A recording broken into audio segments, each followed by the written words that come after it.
Well, welcome to Messages of Hope from Pepperdine University again. Summer is here. This is Jeff Walling and Lesson 18, which will be a special lesson because this is going to be the last one that I'll be sharing with you for a while, at least in this series.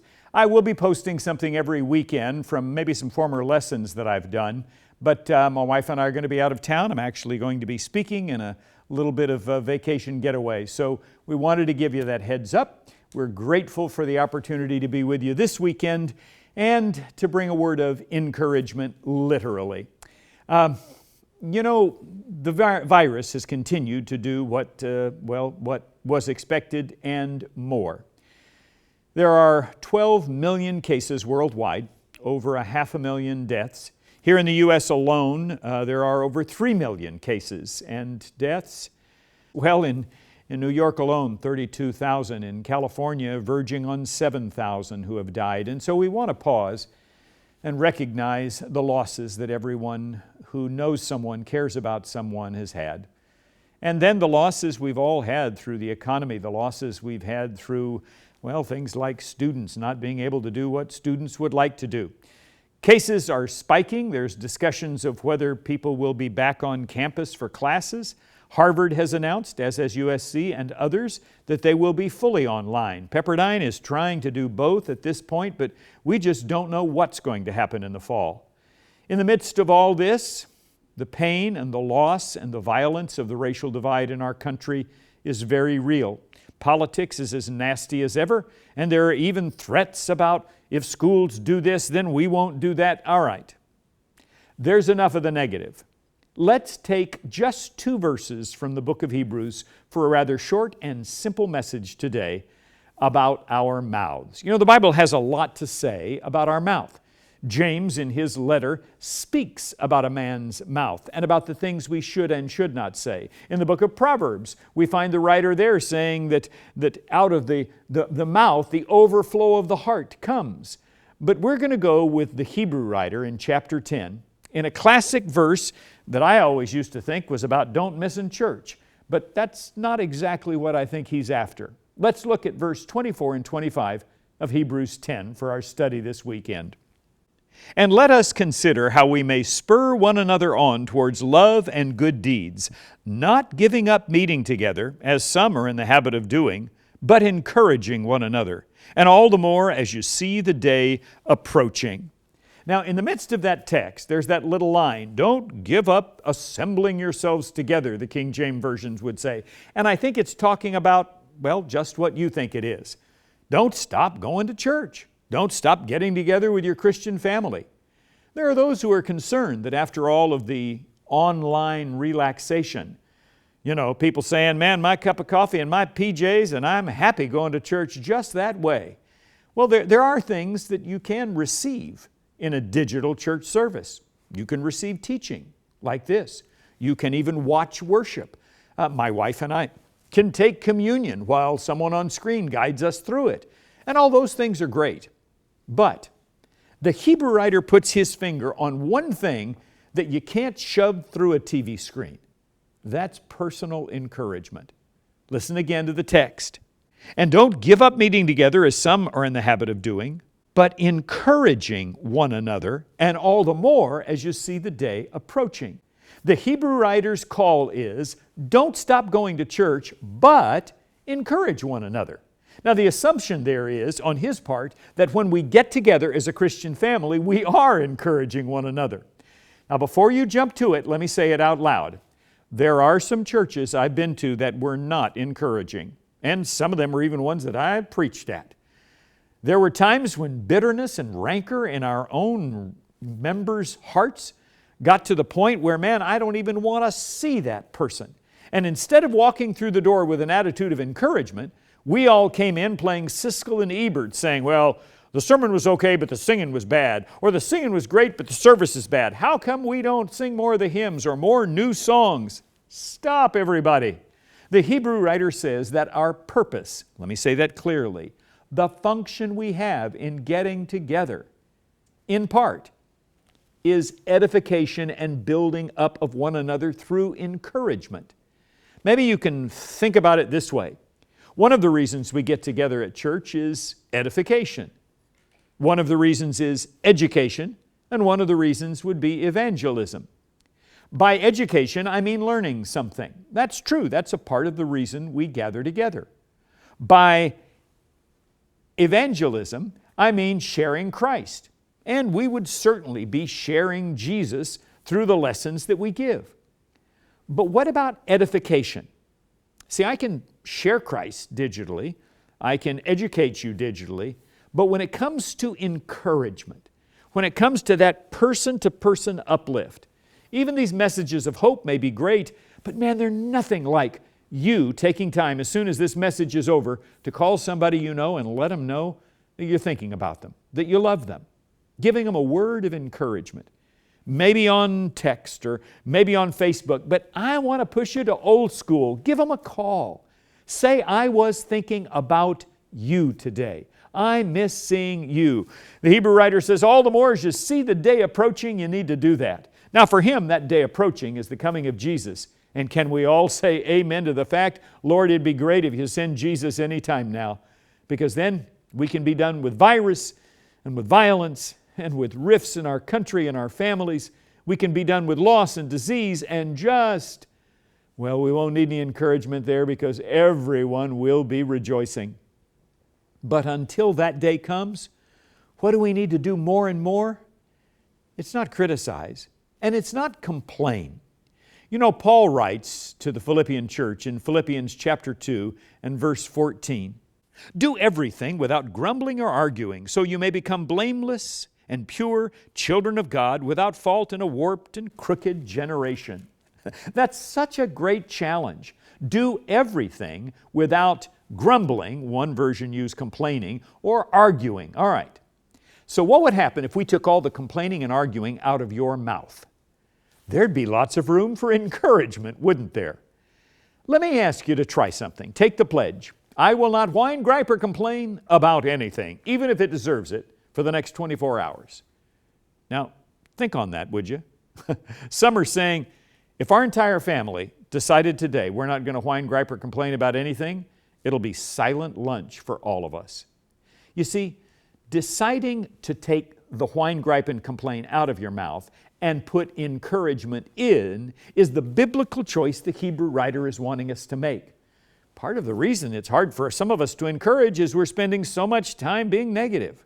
So, take the negative, no negative pledge, not even griping about the coronavirus, and decide that you'll be encouraging, that you will build up, that you will edify, that you'll speak things, as Paul says in the letter to the Ephesians, that are good for the building up of others according to their needs, that it may benefit them.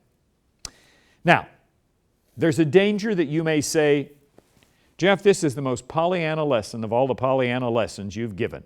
Oh, just be an encourager. You don't have to say anything that's negative in any way. Well, to be true to the Hebrew writer, I have to not only do verse 25, but verse 24 as well. Because right before he says, when you come together, encourage one another, he says this in verse 24. And let us consider how we may spur one another on towards love and good deeds. Okay.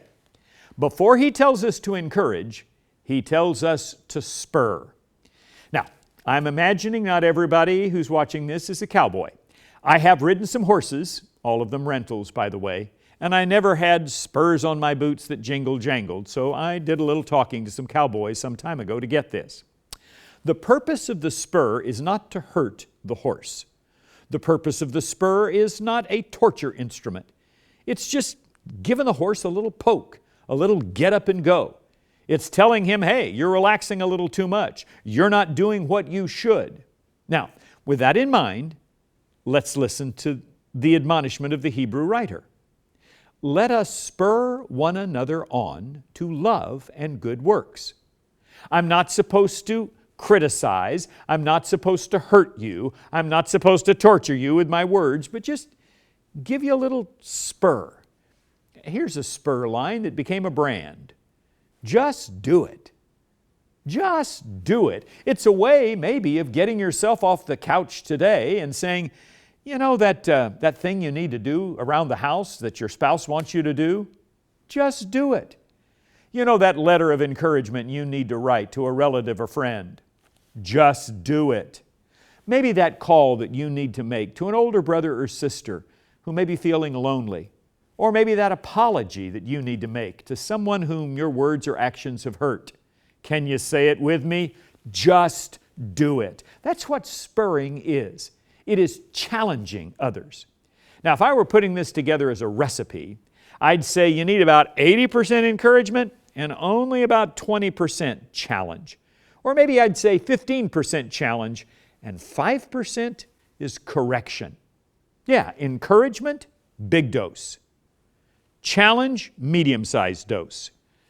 Correction, let's look at Paul's words from Galatians to help us with this part of a pointy spur of correction. Brothers and sisters, if someone is caught in a sin, you who live by the Spirit should restore that person gently. But watch yourself, or you also may be tempted.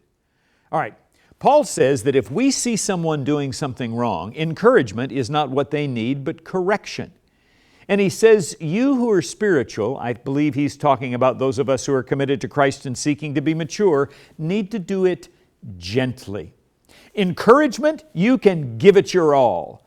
But when it comes to correction, and even that spurring, we need to be careful what comes out of our mouth, that it comes out gently. I'm going to give you my max and min rule, all right? Encouragement should be given with a maximum of emotion. And correction and spurring should be given with the minimum of emotion, especially correction. For instance, if I'm going to tell someone they've done a great job, or if I'm going to say I appreciate you, I need to say it with all the passion in the world. Listen, don't tell your spouse you love her by saying, I love you, babe. But give the passion. Don't tell your kids, a good job, but grab them by the shoulders and say, I'm so proud of you.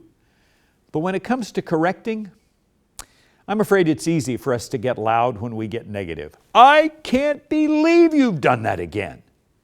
Instead, try flipping it on its head. When you're about to leave the house and tell your wife you love her, or your husband you love him, maximum. Grab them by the shoulders and say, oh, baby, I love you so much. They'll be a little freaked out, but probably enjoy it. But if you get out to the car and find that the car is in a total mess and has to be cleaned out because you've got to give somebody a ride today, don't come back in with maximum emotion, which I do. How come you left the car in such a mess?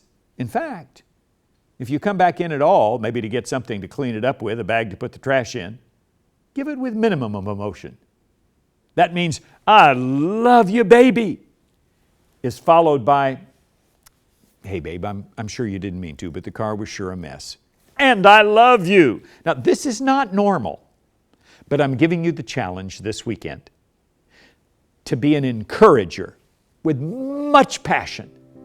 And if you need to spur, if you need to correct, gently, privately, carefully. You see, if we can get enough encouragement coming out of our mouth when we get together, and then gently, faithfully, carefully, spur one another on in just that little sprinkle of correction, I believe we'll have a recipe for healthy speech, a recipe for joyful church assemblies, and a recipe for a family that causes people to say, I want to be part of that church family. You see, the bride of Christ is supposed to be so beautiful that we are, a light that Paul says is like stars shining in the night. We'll close today with one more One by One song. They recently took this sweet worship song and did a video out of it. So enjoy, worship along with them, and I'll see you again in a few weeks. God bless you.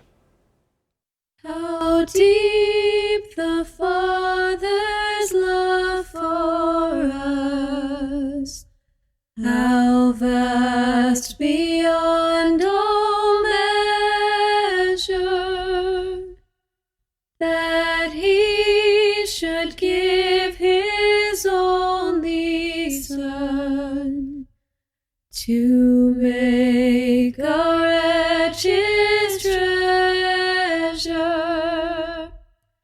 How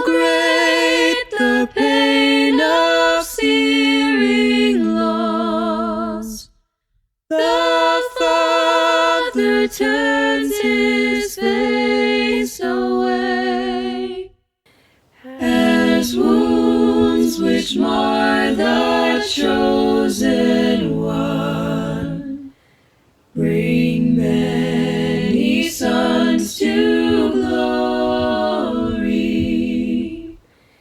Behold the man upon the cross, my sin upon his shoulders.